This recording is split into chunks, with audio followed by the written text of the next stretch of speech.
Assalamualaikum warahmatullahi wabarakatuh. Waalaikumsalam warahmatullahi wabarakatuh. Yang sebelumnya mohon maafkan saya Buya dan izinkan saya bertanya. Ini pertanyaan agak menggelitik dalam diri saya, mungkin di luar konteks Al-Hikam pada malam hari ini.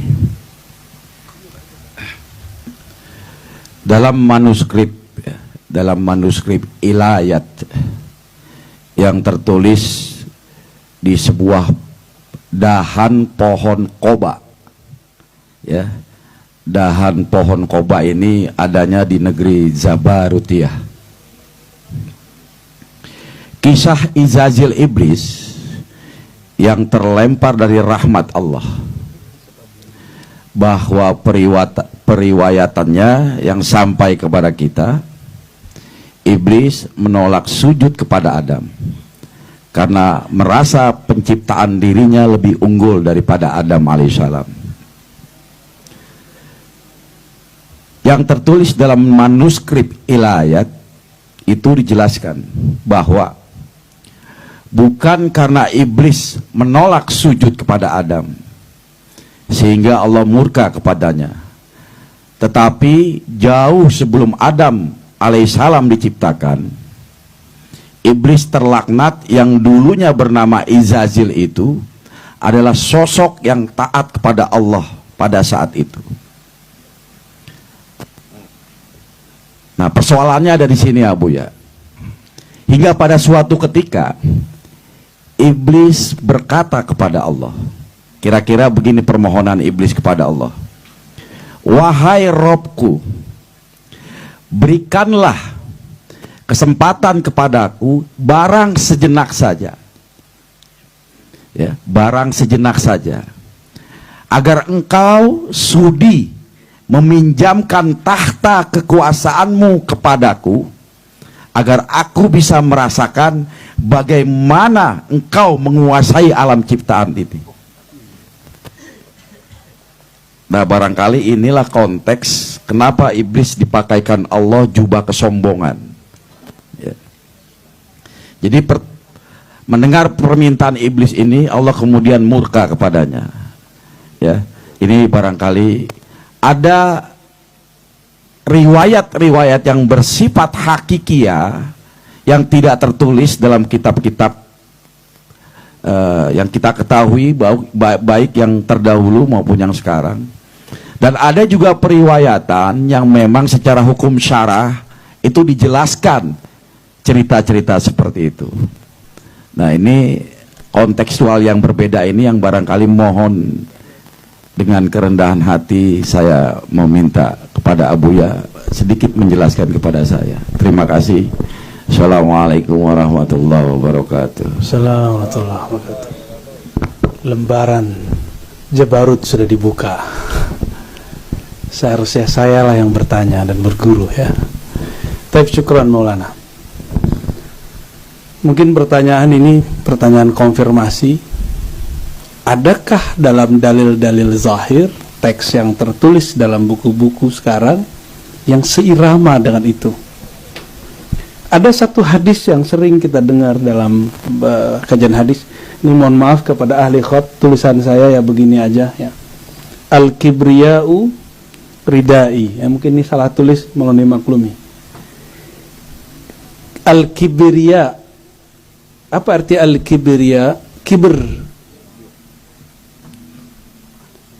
Kibriya itu bukan hanya sombong. Tadi yang disebut dalam kisah Jabarutiyah itu, ya Rob, bagaimana rasa hebatnya memimpin alam semesta, mengatur alam semesta, itulah al-kibriya. Jadi satu hadis itu kan biasanya ada asbabun nuzulnya, ada asbabul wurudnya. Ini hadis qudsi, berarti juga ada asbabul nuzulnya. Kenapa kalam ini turun dari Allah Subhanahu wa ta'ala? Kalam ini turun dari Allah karena iblis ingin meminjam kibriyanya Allah, kebesaran Allah.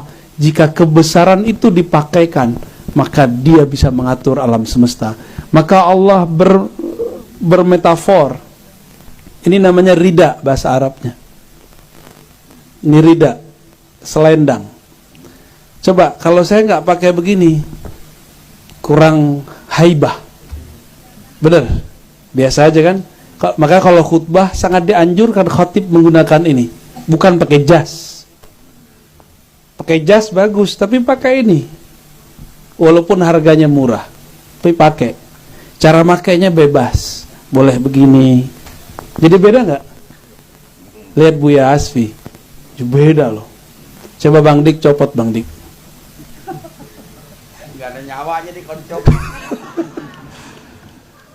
Beda, ada berbeda. Coba antum lihat khatib tidak menggunakan rida, itu aneh. Maka saya jarang mau khutbah, karena saya jarang bawa ini di kendaraan, saya jarang. Khawatir saya salah adab. Buat Sayyidina Ali mengatakan, aku bernazar tidak akan memakai rida sampai mengumpulkan Quran. Saat itu Sayyidina Abu Bakar belum ada program mengumpulkan Al-Quran. Lalu dipanggillah Sayyidina Ali oleh Sayyidina Abu Bakar. Apa kata Sayyidina Abu Bakar? Wahai Ali, halla tarda bi imarati. Apakah engkau tidak ridho dengan kekhilafahanku? Aku sebagai khalifah. Apa kata Ali? Bukan begitu, wahai Abu Bakar. Ternyata Sayyidina Ali mengatakan, aku tidak ridho. Aku tidak akan memakaikan ridaku sampai aku mengumpulkan Al-Quran. Berarti ini, dan dia katakan di ujung, illa yaumul jum'ah, kecuali di hari Jumat. Maka nih cowok-cowok, ini sunnah pakai ini ya. Kalau Jumatan pakai, walaupun Besok antum bukan pakai, ustadz ya. Walaupun bukan ustadz, pakai. Jangan dijadiin tempat sujud. Ini itu kaki tuh ya, taruh sujud. Jangan. Bukan begitu. Ini tempatnya di sini, Bang. Boleh gayanya kayak Bang Dik tuh, boleh tuh ya. Dilipat-lipat nggak jelas. Ini itu kalau dipakai bikin haibah. Apa arti haibah, Bu ya? Kewibawaan. Karisma. Kewibawaan itu ada simbol-simbol di sana. Ini mau dipinjam sama iblis. Kenapa? Karena iblis mengatakan, ya Rabb, semua wirid-wirid ahli bumi dan ahli langit aku sudah punya. Aku kolektor ijazah. Aku kolektor semua wirid. Antum bisa bayangkan. Ini kajian waktu kita di Sukabumi kemarin ya, yang menyaksikan. Itu dari bumi, dia kan waktu terjadi kiamat pertama di bumi, yaitu kiamat jin, itu ada di hadis itu ya, memang ada disebutkan, dan itu sesuai dengan teori-teori yang ada bahwa dulu binatang-binatang purba dihancurkan lewat meteor, dan itu benar. Bukan teori Darwin itu, bukan, tapi memang ada di teks kita. Maka diselamatkanlah Azazil ini oleh Jibril alaihissalam, dan diajarkanlah al-ismul a'zam, nama-nama yang agung. Jika dia meminta, dengan itu Allah kabulkan. Berhasil naik ke langit satu, langit kedua, dan satu langit sekitar 1000 tahun alam sana. Kira-kira gimana? 1000 tahun alam langit. Kalau 7 langit berarti berapa tahun, Bang Dik? 7.000 alam sana, bukan alam bumi. Belum lagi dia kemudian diperintahkan, karena prestasi zikirnya banyak. Satu malaikat itu cuma dapat ijazah 1 atau 2 zikir. Ada yang cuma zikirnya subhanallah, subhanallah, subhanallah, subhanallah. Ada yang subhana rabbil azim, subhana rabbil azim. Ada yang cuma Allah akbar, Allah akbar, Allah akbar, Allah akbar. Ada yang cuma assalamualaikum, assalamualaikum. Begitu terus. Kumpulan itu semua jadi sholat kan sama kita. Azazil, dia punya kolektor itu semua. Jadi dia punya jazahnya. Ini zikir orang langit, saya dapat dari malaikat ini. Di langit kedua saya dapat dari malaikat ini. Terus sampai ke langit ke-7. Dia merasa dirinya paling banyak zikir. Malaikat itu makanannya zikir, taman-tamannya zikir. Maka di